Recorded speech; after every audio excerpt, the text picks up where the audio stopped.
जय माता दी सभी भक्तों को। माँ दुर्गा जी की नवी शक्ति का नाम सिद्धिदात्री है। ये सभी प्रकार की सिद्धियों को देने वाली हैं। मार्कंडेय पुराण के अनुसार अणिमा, महिमा, गरिमा, लघिमा, प्राप्ति, प्रकाम्य, ईशित्व और वशित्व, ये 8 सिद्धियाँ होती हैं। ब्रह्मा वैवर्त पुराण के श्री कृष्ण जन्म खंड में यह संख्या 18 बताई गई है। इनके नाम इस प्रकार हैं। पहला अणिमा, दूसरा लघिमा, तीसरा प्राप्ति, चौथा प्रकाम्य, पांचवा महिमा, छठा ईशित्व वशित्व, सातवां सर्वकामावश्यता, आठवां सर्वगत्व, नौवां दूरश्रवण, 10वां पर काया प्रवेशन, 11वां वाक सिद्धि, 12वां कल्प वृक्षत्व, 13वां सृष्टि, 14वां सहाकरण सामर्थ्य, 15वां अमरत्व, 16वां सर्वन्याय कर्तव्य, 17वां भावना, 18वां सिद्धिमा। सिद्धिदात्री भक्तों और साधकों को ये सभी सिद्धियां प्रदान करने में समर्थ हैं। देवी पुराण के अनुसार भगवान शिव ने इनकी कृपा से ही इन सिद्धियों को प्राप्त किया था। इनकी अनुकृपा से ही भगवान शिव का आधा शरीर देवी का हुआ था।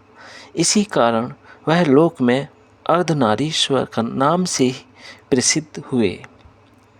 इनकी दाहिनी तरफ के नीचे वाले हाथ में चक्र, ऊपर वाले हाथ में गदा तथा बाईं तरफ के नीचे वाले हाथ में शंख और ऊपर वाले हाथ में कमल पुष्प है।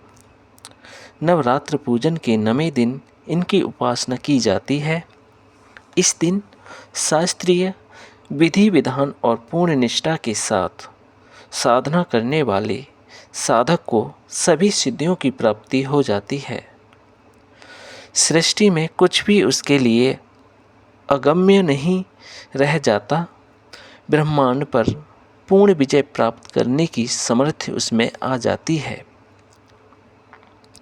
प्रत्येक मनुष्य का यह कर्तव्य है कि वह माँ सिद्धिदात्री की कृपा प्राप्त करने का निरंतर प्रयत्न करे।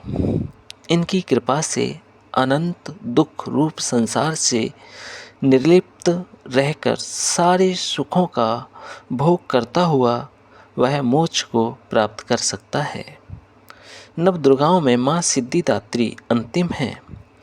अन्य 8 दुर्गाओं की पूजा उपासना शास्त्रीय विधि विधान के अनुसार करते हुए भक्त दुर्गा पूजा के 9वें दिन इनकी उपासना में प्रवृत्त होते हैं।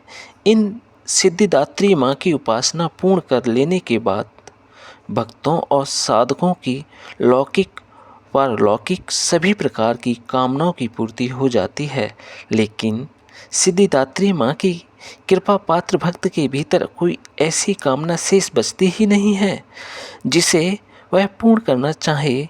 वह सभी सांसारिक इच्छाओं, आवश्यकताओं और स्पृहाओं से ऊपर उठकर मानसिक रूप से माँ भगवती के दिव्य लोकों में विचरण करता हुआ उनके कृपा रस पीयूष का निरंतर पान करता हुआ विषय भोग शून्य हो जाता है।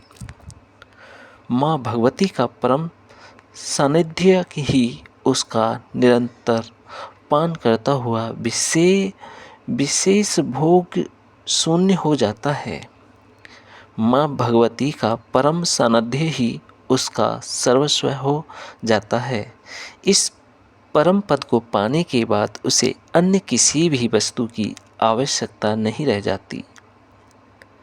माँ के चरणों का यह सानिध्य प्राप्त करने के लिए हमें निरंतर नियम निष्ठ रहकर उनकी उपासना करनी चाहिए।